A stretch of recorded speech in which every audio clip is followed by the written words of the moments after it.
le journal. Maman, tu es la clé de mon courage. Maman, tu es la plus spéciale pour moi. Maman,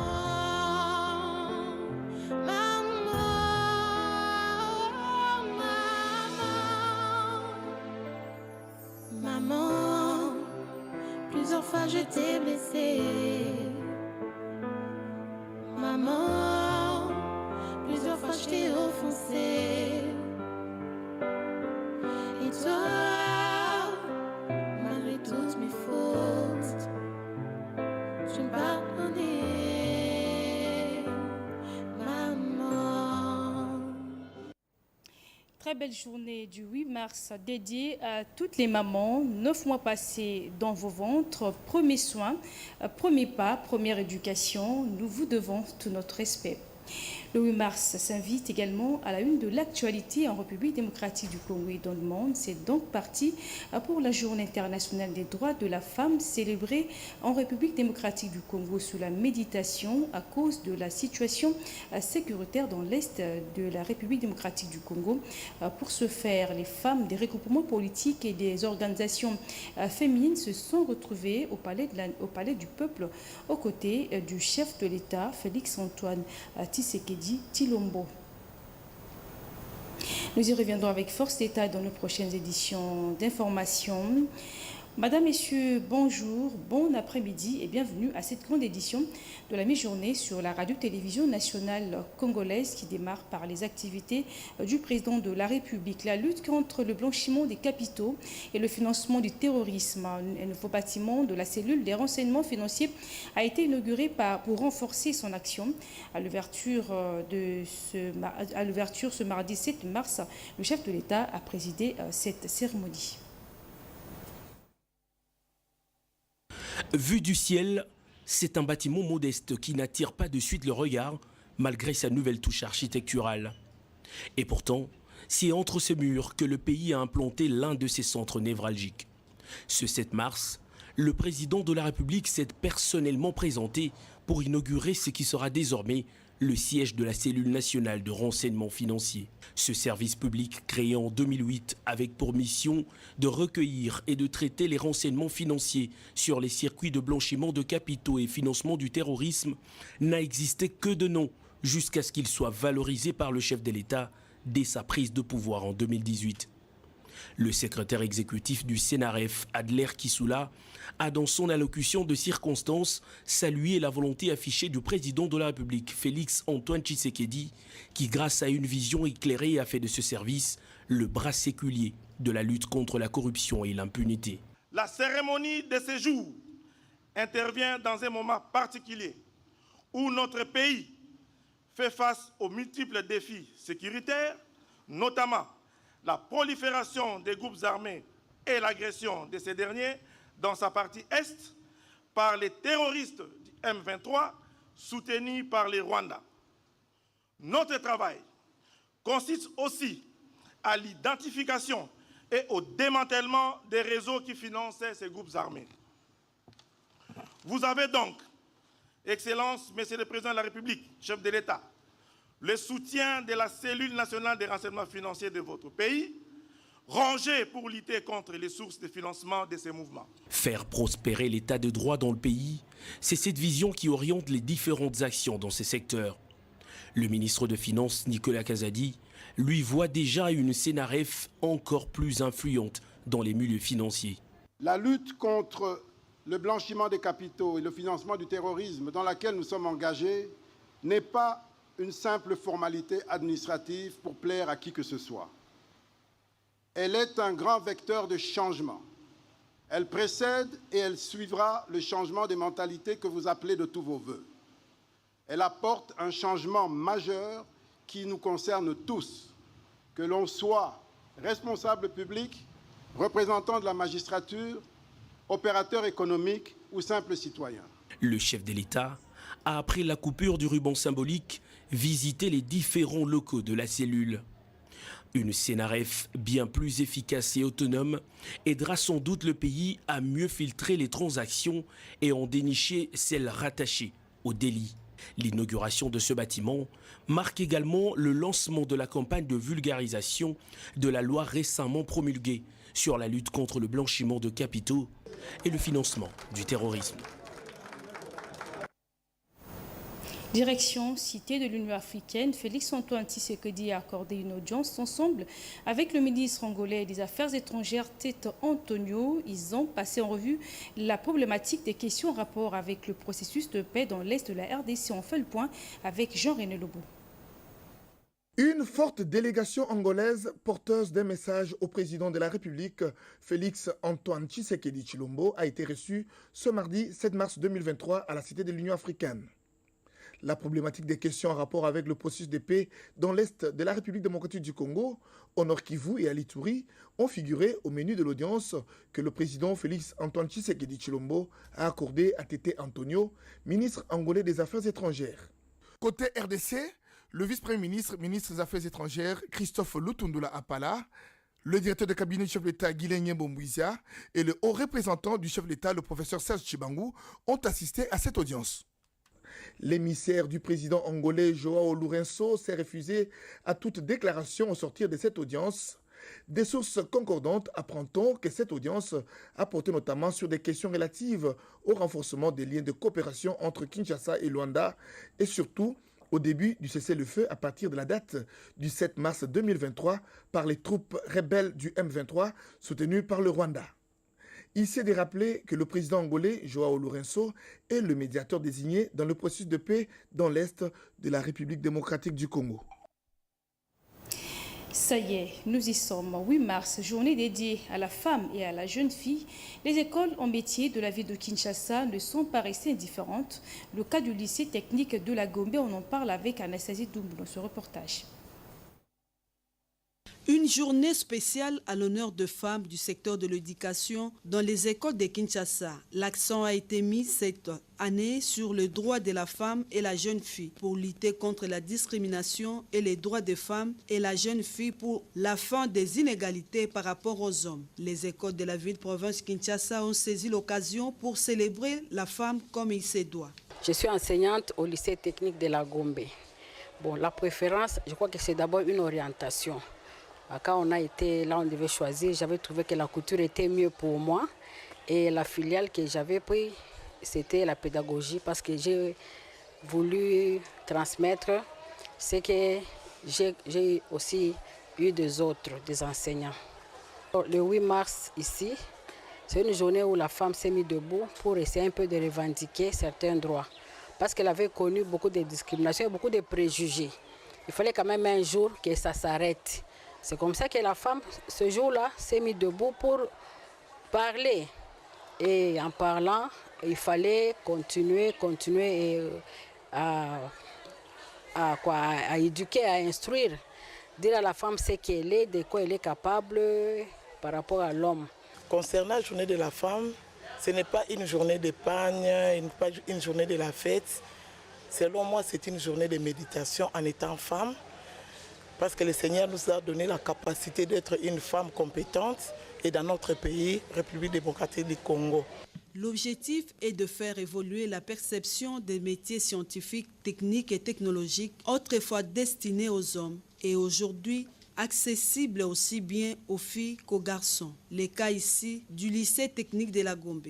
L'occasion pour la femme enseignante et la jeune fille de faire un bilan sur la situation des femmes dans la société et de revendiquer plus d'égalité en droit. Les élèves ont démontré l'importance et la place de la femme et de la jeune fille dans la société. Les femmes du monde entier se sont révoltées pour se dire qu'elles avaient aussi droit à être considérées dans la société. Parce que quand on voit femme, on voit une personne qui est toujours censée rester à la maison, une femme de ménage, disons. Mais alors, après ça, elles se sont décidées de se révolter, histoire d'avoir aussi certaines fonctions, travailler partout dans le monde. C'est pour cela qu'on a désigné ce jour, le 8 mars, qui parle de la femme. Le 8 mars, ce n'est pas une journée consacrée juste pour l'épargne.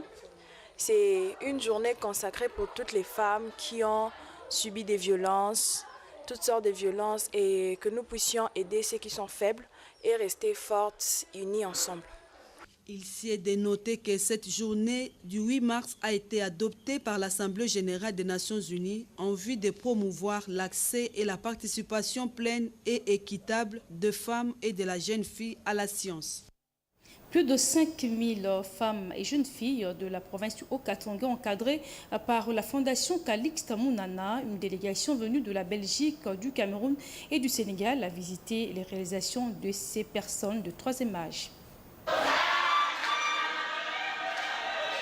Elles sont plus de 5000 femmes vulnérables, pour la plupart de veuves qui sont encadrées depuis 35 ans par l'honorable Nathalie Aziza Mounana, députée provinciale du Haut-Katanga et présidente de la fondation portant son nom. Aux côtés de ces personnes de troisième âge, des orphelins et personnes vivant avec handicap sont également prises en charge. Ici, elles apprennent plusieurs métiers pour leur autonomisation. C'est notamment la coupe et couture ainsi que l'agriculture. Ces femmes ont reçu la visite d'une forte délégation venue de la Belgique, Cameroun et Sénégal, conduite par Pierre Compagnie, père du célèbre footballeur international Vincent Compagnie, qui a évolué à Anderlecht et aujourd'hui entraîneur en Angleterre. Une équipe de football, FC Mounana, championne par 2 fois à l'entente provinciale du Haut-Katanga, bénéficie d'un meilleur encadrement. C'est dans cette optique que cette délégation a visité le stade Omnisport Kibasa Maliba de la Kenya.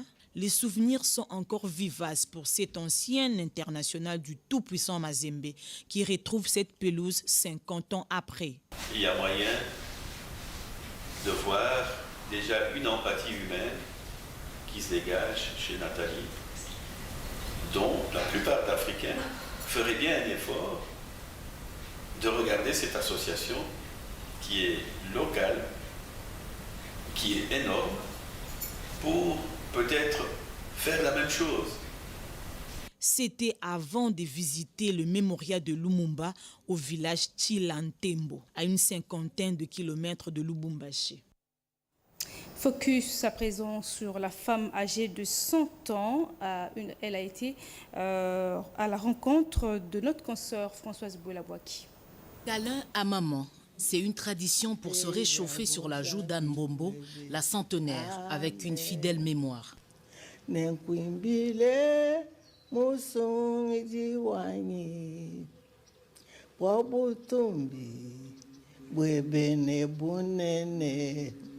Elle fredonne à la perfection cette chanson qui a soutenu sa foi chrétienne. Lorsque je l'amenais à l'église, comme c'était une église presbytérienne, elle connaissait beaucoup de chansons. Et lorsque les gens la voyaient chanter, à la fin, ils venaient me dire, on a vu ta maman chanter. Moi, je dis oui, elle chantait en sa langue. Elle chantait en sa langue. Moi, je dis oui, elle chantait en sa langue maternelle. Quand maman est rentrée ici, elle était dans sa maison, dans sa parcelle. Elle a retrouvé sa maison. Elle avait tout à fait changé d'identité. Épouse de feu le médecin Chiboaboua, de cette union sont nés 9 enfants. Je suis la deuxième de la famille et j'ai 80 ans. Mon grand frère en a 84. Beaucoup de choses à dire sur Grand-Ma.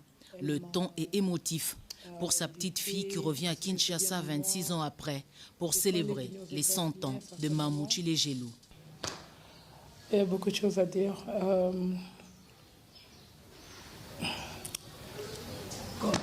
Pourquoi tu as refusé d'aller à l'hôpital? Elle a dit jamais.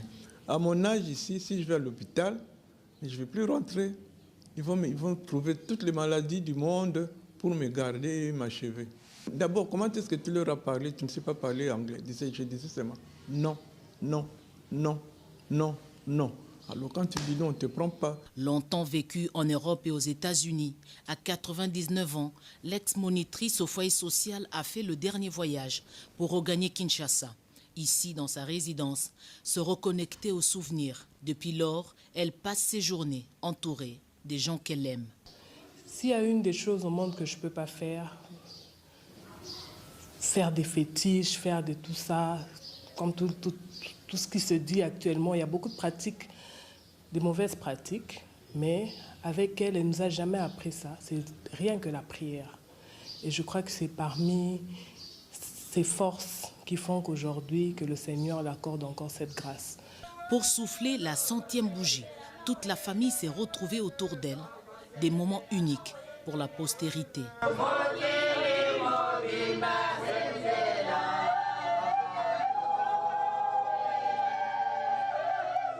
Sa couronne vissée autour de la tête, elle reste en mouvement grâce au trolley. Le secret de sa longévité, l'amour, la prière.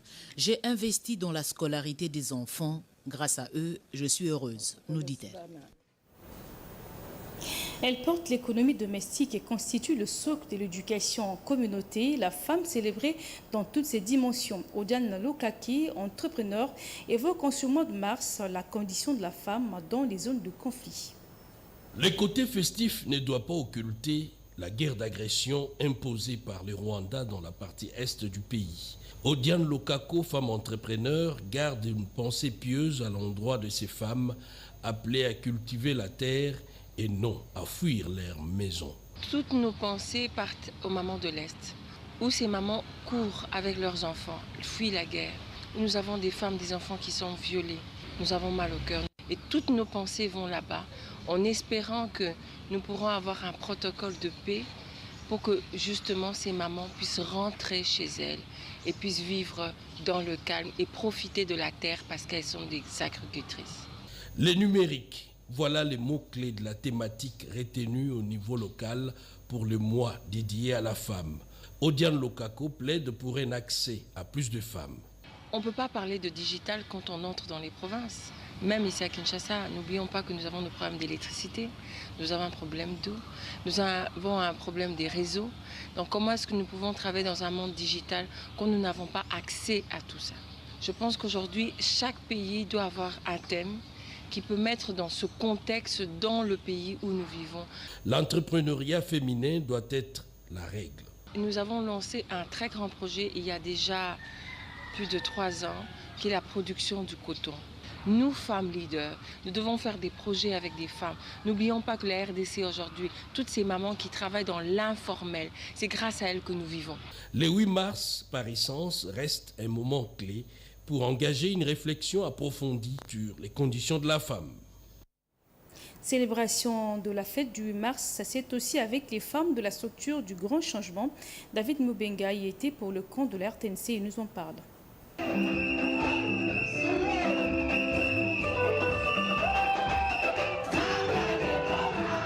Le mois de mars dédié à la femme annonce déjà ses couleurs.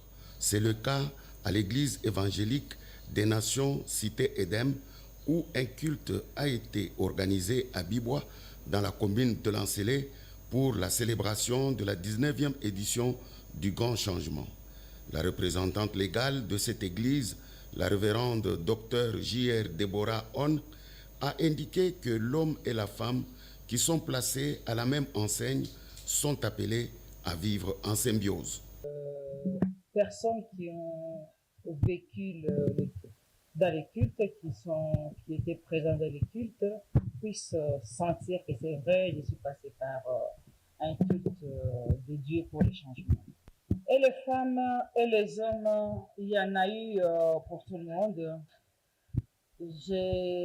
La prophétesse s'est adressée en même temps aux femmes, si vous avez suivi. Elle s'est adressée aussi aux hommes dans la vie de tous les jours et montrer les modes d'emploi de vie.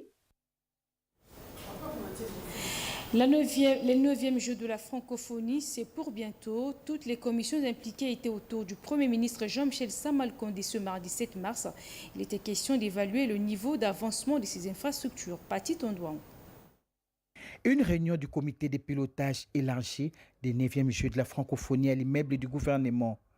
En sa qualité de superviseur, le Premier ministre Jean-Michel Sama-Lukonde Kyenge a évalué avec les 10 comités les niveaux d'exécution des travaux sur les sites sélectionnés pour abriter ces Jeux qui mettent en commun les athlètes qui ont en partage la langue française. Et c'est là, au niveau des infrastructures, comme sur le plan organisationnel.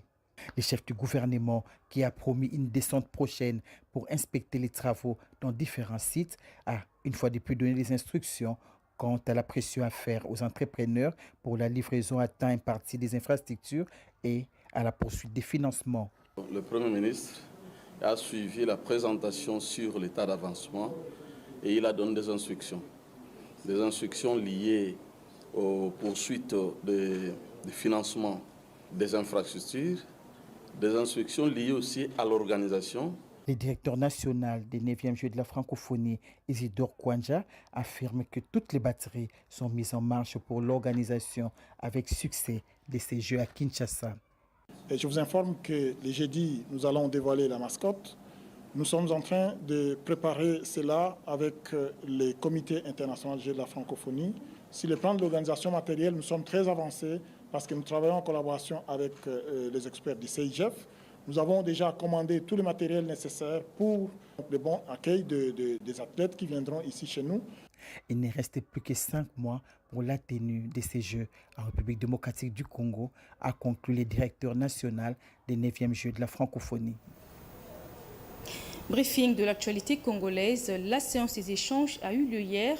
Face à la presse, Patrick Moyaka Debo, ministre de la Communication et Médias, a donné des explications sur différents points d'actualité, notamment sur les relations bilatérales entre la France et la République démocratique du Congo.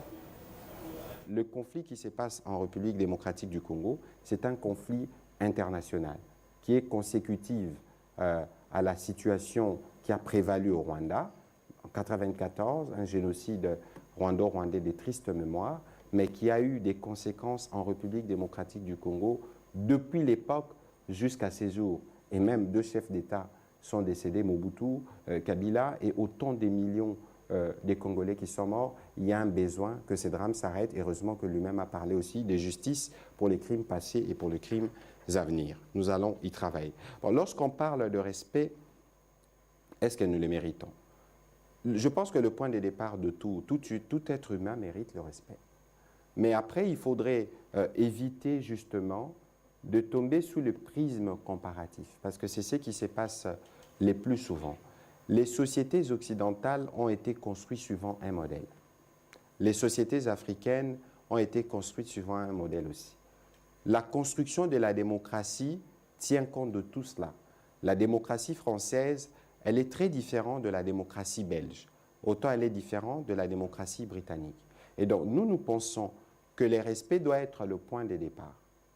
En tout, ce n'est pas parce que vous êtes puissant que vous êtes fort dans un monde où nous sommes tous interdépendants, où notre indépendance est liée aux autres, on est bien tenu à avoir cette valeur première dans la considération. Alors, vous entrez dans un autre débat lorsque vous parlez, par exemple, de l'attitude des dirigeants.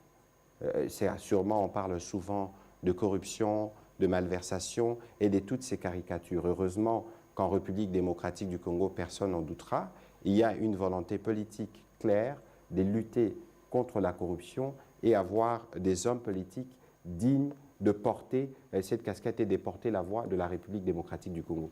C'est un effort que nous faisons, un pari que le président de la République a pris. C'est un pari sur lequel nous tenons et nous allons finir par y arriver. Un forum sous le renforcement des capacités des experts du secteur de la santé en diagnostic au niveau régional pour lutter contre les épidémies et pandémies. Il a été financé par l'Agence japonaise de coopération internationale. Ça s'est passé à l'Institut national de recherche dans la commune de la Gombe. Après des mois de travail intense, de formation sur le renforcement des capacités diagnostiques et scientifiques des maladies émergentes et réémergentes en Afrique, les participants à cette session ont, à l'issue de ces travaux, formulé quelques recommandations qui vont favoriser de méthodes efficaces, des ripostes et des préparations en vue de sauver des vies en Afrique. Le représentant résident de la JICA n'a pas caché sa joie avant d'appeler les participants à travailler en collaboration dans la lutte contre les différentes maladies. Cette session de formation régionale contribue à améliorer la surveillance épidémiologique et les capacités managériales des laboratoires nationaux de santé publique des pays ciblés. Que cette session a été aussi l'occasion de renforcer la collaboration entre les participants. Le secrétaire général représentant le ministre de la Santé les a félicités et les a qualifiés d'ambassadeurs dans l'application des connaissances acquises. Tout en réitérant nos félicitations à l'INRB en l'encourageant davantage de pouvoir augmenter la masse critique des personnes formées dans notre région, je déclare close la session de formation régionale sur les diagnostics des maladies émergentes et réemergentes en Afrique centrale. Appuyée par la JICA et d'autres partenaires financiers, cette formation permettra à ces experts de mettre en place une expertise locale lors des flambées des maladies émergentes et réemergentes en Afrique. La cérémonie s'est clôturée par la remise des brevets aux bénéficiaires de cette session régionale à l'Institut national de recherche biomédicale INRB. La RDC et le Burundi mènent dans la main pour une coopération militaire entre les deux armées. Un mémorandum d'entente militaire a été signé à cet effet à Bujumbura entre les ministres de la Défense de ces deux pays. Diane Balaka, juge Frédéric Ndibon signe ce reportage. La mise en œuvre de la nouvelle politique de défense congolaise, le ministre de la Défense nationale et ancien combattant Gilbert Kabonda Kourenga, désormais au four et au moulin, il s'emploie pratiquement à la vulgarisation de cet instrument majeur de très haute portée historique, à la fois militaire et politique, qui prévoit aussi les volets diplomatie militaire des défenses. C'est dans cette optique qu'il faut placer le déplacement que le patron de l'outil de défense congolaise vient d'effectuer à Bujumbura, dans la capitale burundaise, où depuis 3 jours, les experts militaires de nos deux pays réunis dans le cadre de la première session spéciale de la Commission de défense et sécurité ont siégé. Ces assises ont abouti à des résultats concrets. Ainsi, 2 importants documents ont vu le jour. Le premier document, c'est le mémorandum d'attente militaire. Le deuxième, il s'agit d'un accord de coopération militaire liant désormais la RDC et les Burundi. Le ministre Gilbert Kabonda a signé cet accord avec son homologue de la défense burundaise ce lundi 6 mars 2023 en présence des 2 délégations des experts militaires de 2 pays ayant travaillé d'arrache-pied. Cette cérémonie a donné lieu à des discours de circonstances. D'abord, celui du ministre burundais de la Défense. Pour lui, cette date est historique et annonce une nouvelle ère de la coopération militaire entre les 2 armées afin de stabiliser les frontières des 2 pays et de ramener la paix entre les 2 peuples. Pour sa part, le ministre congolais de la Défense nationale et ancien combattant s'est dit confiant quant à la mise en œuvre de cet accord du fait de la sincérité des autorités burundaises en matière de défense et de sécurité. Cet accord signé par le ministre Kabonda de la Défense nationale au nom du gouvernement de la République fait une belle part à la mise en œuvre de la nouvelle politique de défense de la RDC concernant, entre autres, la nomination prochaine d'un attaché de défense congolais en République du Burundi. Et cette rencontre des responsables des quartiers du camp Colonel Kokolo pour une identification de tous les habitants de ce lieu stratégique. L'initiative est du général-major Stazan Mbuyu Kizumu, numéro 1 de la 14e région militaire. Emmanuela Commissaire.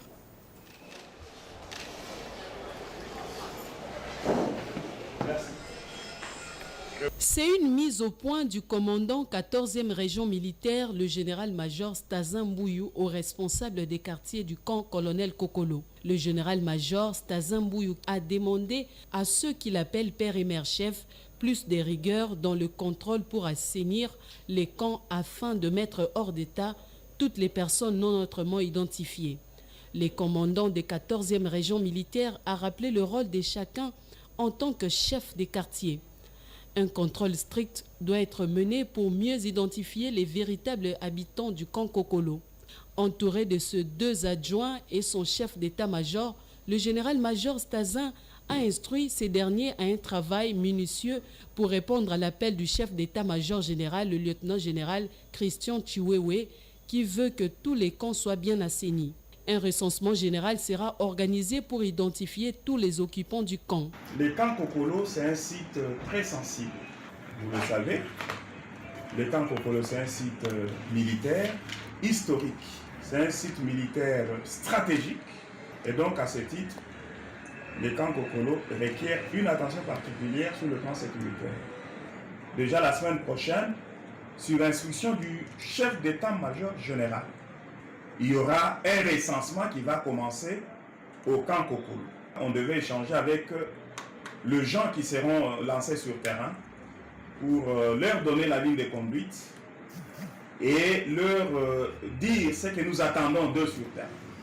Un appel pressant à l'endroit des irréguliers, parce qu'il s'agit d'eux. Le recensement va avoir lieu, évidemment, justement pour dénicher les irréguliers. Qui sont irréguliers? De gens qui sont logés au camp, mais qui n'en ont pas ni titre, ni qualité. Qui sont irréguliers? Le gens dont l'âge ne permet plus qu'ils soient logés au camp. Cette action rentre dans le cadre de la vision du commandant suprême des FARDC et de la police qui veut voir l'homme qu'il faut à la place qu'il faut. Tous les services compétents sont impliqués pour remettre de l'ordre dans tous les camps militaires.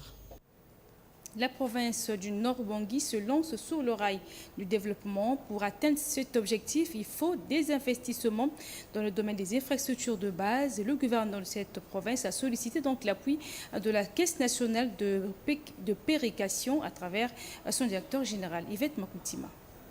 Développement à deux vitesses. La République démocratique du Congo met en place des mécanismes pour garantir un équilibre entre provinces démembrées. La Caisse nationale de péréquation joue ses rôles de métronome dans la matérialisation de projets bancables de développement élaborés par les provinces qui présentent de besoins énormes en termes de développement. Les cas de la province du Nord-Ubangi déterminés à se lancer sur le chemin de développement. Le chef de l'exécutif provincial, Malomo Butundimba, évoque la nature des projets à financer. Nous avons une chaîne de commandement qui nécessite, je pense, un petit peu de forcing pour que nous puissions arriver à une fin relativement favorable pour la majorité des provinces et pour la province du Nord-Ubangi. Pour une décentralisation non budgétisée, le directeur général de la Caisse nationale de péréquation, Jacques Koko Moulongo, insiste sur les objectifs assignés à son organe. C'est une caisse de solidarité nationale. Les provinces moins riches en profitent plus que les provinces plus riches. Et ainsi, on crée cet équilibre. Et bien évidemment, il se retrouve dans ce principe de province pratiquement abandonnée et dû à cet éclatement, à cette décentralisation. Et aujourd'hui, avec la Caisse nationale de péréquation, ils peuvent retrouver leur équilibre à travers les projets qu'ils nous proposent. Nous avons reçu les projets et nous constatons que ce sont des projets qui ont un rapport avec notre plan d'action et avec leur clé de répartition. Pour accéder au financement, la province est appelée à ficeler des projets concrets tenant compte de l'environnement socio-économique. Fin de ce journal réalisé par Yolande Voka Atacha Kimbembi Machini dans une coordination de Skarbal Kaïch. Toute l'équipe rédactionnelle et technique me charge de vous remercier de votre sympathique attention. Bonne suite des temps et surtout bonne fête de la femme. Tu es la clé de mon courage, maman. Tu es la plus spéciale pour moi.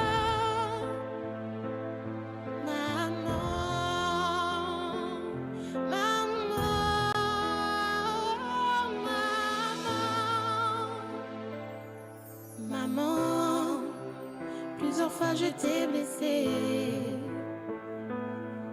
maman.